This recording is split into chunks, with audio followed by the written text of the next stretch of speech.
these other two dudes, and the dude couldn't help it, man. He fucking like there was some girl that like was working for the Forest Service or some shit, staying out in a cabin, and he just kept watching her, and he finally fucking he had like this international scout that was a certain color, and had a white top, dude, and like fucking went over there and beheaded the chick and like took her body somewhere else. But he was a dumb shit on that one.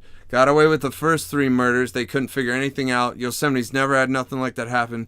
He fucking takes this bitch and fucking like does it sloppy. His DNA's everywhere. The scout tire tracks are all over. This is even crazier.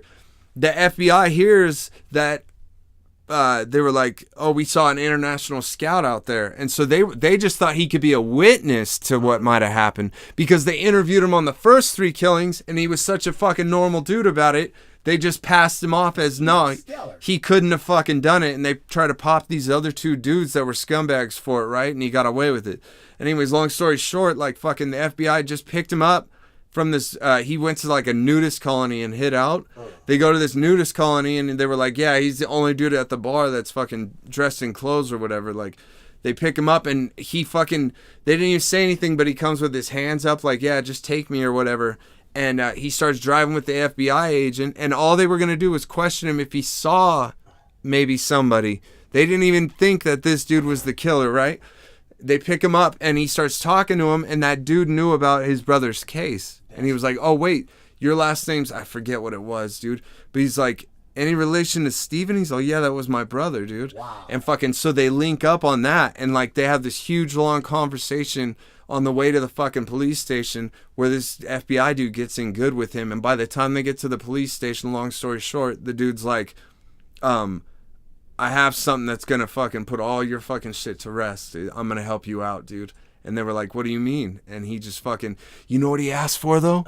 He's like, get me a bunch of child pornography and I'll tell you, dude. What the fuck? Ask the FBI agents so they that. had a midget dresser? So he tells about the chick he just killed, and they were like, oh shit, we were just gonna see if he saw anything. We didn't. And then he's like, now get me the child porn and I'll tell you the rest. And they're like, wait, the rest?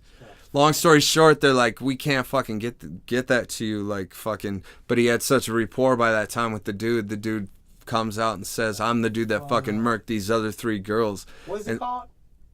I believe, fuck, what was it? It's literally the third one down on the 2020 fucking thing on Hulu, but it was called From Eden to something, dude. Because it was like Eden, you know, his brother got brought back, fucking, they all thought he was dead. From Eden to something, dude. And it tells Steven's story, and then it gets into his brother just ended up being a fucking psycho, and he's like a handsome dude, but he just was socially awkward as fuck, I guess, dude. But that's what I was gonna ask you about the triplet thing. I went on a tangent, dude. They don't end up being pieces of shit, do they? No, you have to see it, man. Listen. That BTK 2020 was interesting too, man, because they were interviewing his daughter, and like that dude's ego. See, I used to read fucking only serial killer books when I was younger, dude. I was so interested in how they get caught, dude. Yes. Because it's like eventually and that's why the Ted Bundy thing on Netflix is interesting now too. But I read his book too. That was really interesting. But they fucking like end up to where they can't control their fucking shit. Like Ed Gein, the Wisconsin Death Trip dude that like Silence of the Lambs and all that shit's based on. He fucked up. He was murdering bitches for fucking years and years, dude. Digging up graves. Had bitches fucking eating out of their skulls, made lampshades out of them, all that shit, dude. That's what that Slayer song, Dead Skin Mask, is based on. Long story short, that dude, how he got caught, they couldn't find fucking any of these bitches. He got caught because he couldn't control his urges, and there was this chick that ran the fucking hardware store where he bought bullets to hunt, and fucking you had to sign for it. And he couldn't control. He always had a thing for this bitch at the hardware store. He was the last person that went in there that night when she disappeared, and he signed for fucking 22 bullets, dude. And they fucking went and fucking saw he was the last person in the hardware store, and there was like blood on the floor or something. And they fucking went and fucking they had like a deer shack where you hunted and you gutted the deers and let them hang and drain the blood or whatever. And they fucking were searching through his shit. Couldn't get in his house yet, obviously, because they didn't know he and the FBI dude bumps into something, turns around, and it was that bitch fucking with a stake through her ankles, had been beheaded and gutted like a fucking deer, dude. Had this bitch splayed out like a cart or some But shit. but that's what's crazy. Like John Wayne Gacy too. He couldn't control himself too. But that's what was so interesting about that BTK thing. It was almost like how the Zodiac used to taunt the press.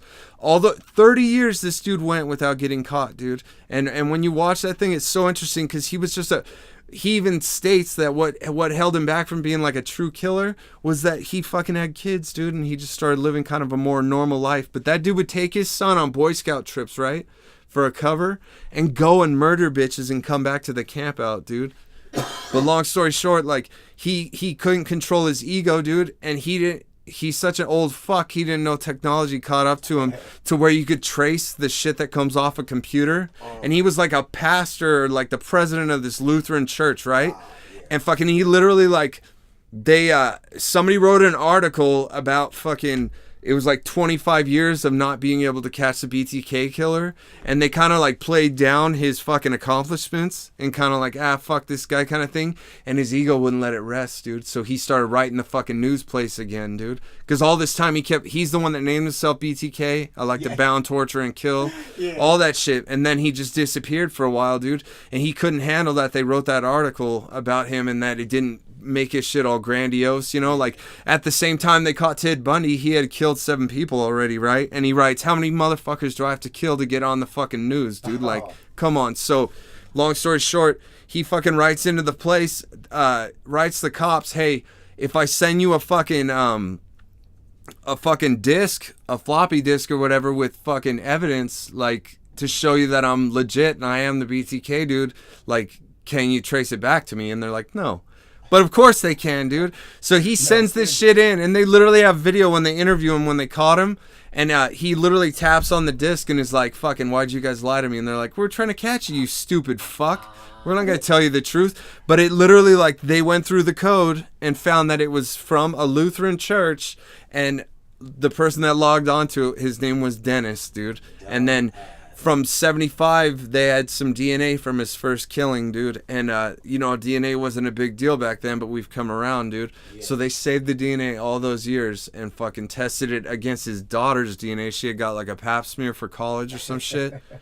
Tested that shit and caught that motherfucker that way, dude. Yes. But that shit was interesting too, dude. Yes. I don't know what, dude, it's so crazy how those fools can't control it, dude. Like, they get to this place where it's just a manic thing, and that's what that Ted Bundy tapes fucking one was interesting, because he literally broke out of jail, and then he couldn't control it, man. He got all the way to Florida and got caught twice. The second time he broke out of jail, it's like, when you think you just play low key, I got away, dude. I'm gonna be a farmer. Right. And just fucking do nothing the rest of fuck, go to Mexico or whatever. Fucking my name's fucking Theodore, dude. You know, whatever the fuck, dude.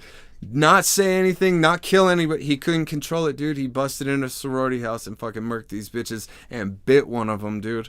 And then they tested his dental shit when they caught him, dude. I gotta check that shit out. You told me that shit was good. The Ted Bundy tape, it's a little slow. I heard some people say that they didn't really like it, but you gotta watch it through the fourth one, because that's what was so interesting to me, is the whole time he's fucking bullshitting, saying that it wasn't him, and they kind of hit him in the third person, like, well, if you were, because he had a psychology degree, they're like, if you were the killer, on that OJ shit, you put it best when you said that. They were like, how would you do it if you were this guy? And he just starts spilling guts, dude. But towards the end, he finally fucking cops to that, like, yeah, that was me. Did you watch Mindhunter on Netflix? I didn't watch it all, but that's how they started with the forensic pathology, or what was it? Yes. How they profile fucking serial killers. There you go. Yeah. That show is fucking good. I wonder why they haven't come out with a second season for that yet. I don't know if it was that or not, but they was talking about the guy who's like one of the fathers. Oh, I keep forgetting that shit. Who was one of the fathers of profiling? He profiled the guy so cold and said, when you guys go to pick him up, he's gonna have a fancy shirt buttoned up to the top, and the motherfucker did. No way. Man, you gotta be dope. Yeah, because that's why that show's so good, is it literally shows you like how they started that. But what I was getting at was, I didn't realize till I watched that BTK thing that they have a dude that's like killing throughout the whole show, that they're kind of like, they never catch him in the first season, but they're kind of like growing onto this dude's trail. and he's based on the BTK killer, and he even looks exactly like the dude. And that dude's daughter is getting interviewed on that 2020, and she was like, I started watching it and I had to turn it off because I didn't realize like they base it just strictly on my fucking dad, man. Now, I can't. Who was the guy? The Green River Killer? Mm-hmm. Now it was a man. It was a magazine. Dude, I read that book. That's really interesting. It was a magazine back in the day. That I can't think of it. See, he got away with that because people didn't give a fuck about prostitutes back in the day, and that's honestly the majority of the serial killers that I read about. Like they literally like were just killing prostitutes, and so nobody gave a fuck because there was no family to fucking come and bitch at the police. Like, where's my daughter at? You know, the Grim Sleeper. Damn, that was good. Hold up, Apple Valley. Apple Valley. The girl from Lucerne that disappeared 5 years ago, Mm-hmm. they found her body amongst others in a remote area in Apple Valley. Mm.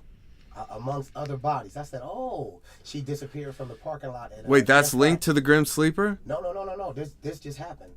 She disappeared from Lucerne 5 years ago, Uh-huh. I think.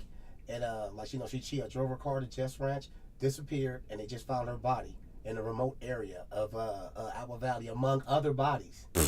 No Somebody way, got a dude. killing field. Yes, We got a sir. serial killer up here? Yes, sir. Dude, I always thought this would be a perfect place, though. It's nothing but desert and hills around here, dude. Man, when I used to What do you live say on Lucerne, Casino? and A lot of holes in the desert, a lot of problems buried in those holes, dude. It's fucking true, though, man. You hear all these fucking dirt bikes and shit driving through the middle of the fucking night. I'm like, man, that can't be. Bro, I rode out with dude to that /X, and like we were just driving through fucking desert, and there's trails out in the middle of fucking nowhere, dude. And this is 10 minutes away from where we live, dude. You know, I'm going through desert to where it's like I don't even know. I've never even been out here, and I lived out here my whole life, so you could fully get away with just fucking dumping somebody, especially if you were ready, like I said, had the hole dug and all that.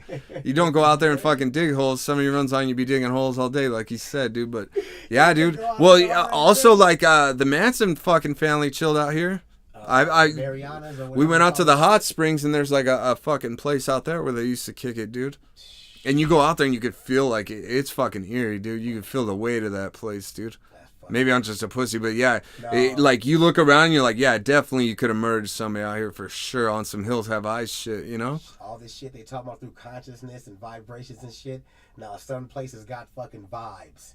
Dude. Certain places got vibes. Especially out here, dude. That's a trip. So let me hit you with something real quick. Yeah. If you don't mind. All right. So if I don't know, J-Rock is into that fitness. He's I give J-Rock credit because he needs no master to motivate him. He can get it done himself. As to where I need somebody to be like, come on. I like when J-Rock like come to the house, let's get it. I need a partner. I need somebody to get it with where he can motivate it himself. So when did you realize that you had the power of self-motivation, or when did you just start, or you didn't notice it, that's just you, or what? Oh, well, I definitely have obsessive compulsive fucking behavior, dude. Like drugs, fucking alcohol, working out, everything. I'm serious, dude. Like that's why I gotta try to stay away from a lot of that shit, because I have no self-control, dude. I don't think, honestly. Like I get it from my dad. You know my dad, dude. He was an intense guy, dude. Influential adults I met in my adult life is your daddy. Yeah, but definitely I got that from him, it's a good thing and a bad thing. But I noticed all my siblings have it too. Like if we're into something, we're all the way in, dude. So I remember I was 14, dude, and like my dad had an old weight set outside, and my brothers and them were playing football and shit. And I think Shane played baseball though. But we moved to Arizona, and nobody knows this, but my brothers are like fucking way bigger than me, right? Yes, sir. Fucking way bigger than me, dude. So I was like the runt, dude. I was probably 145 pounds all through high school, dude. Like just a small dude. But yeah, they were outside working out on that bench, dude. And fucking, I don't know, man. They were always kicking my ass, all that shit. So I was like, oh, I'm gonna get big too, you know. But my problem was I never had that frame, dude. So I was always just a small fuck. But I started doing that, and then there was this dude named Tony Little. He made this thing called the Ab Isolator, and it was like a 15-minute workout, and it was like these straps that go over your legs and your feet, and you could do like sit-ups, and it was a whole routine, dude. And I just remember I got sick into that. This dude had a pool, and I would swim 100 laps a day, and then I would do bench press and shit. And then what really took off was I started buying what's that fucking magazine, dude? It's not Men's Fitness, man. Anyways, I forget, but it's Men or some shit. fuck, man. Anyways, it had all these great workouts in it, dude, and I would just pick and choose all of them and try everything, dude, and just pick little pieces out of them that I liked, and I started doing that, dude, and I started buying like Olympic weight set, dip bar, fucking this, that, and the other, and I got way into bodybuilding for a while, not like on a fucking competition level, but I was just obsessed with like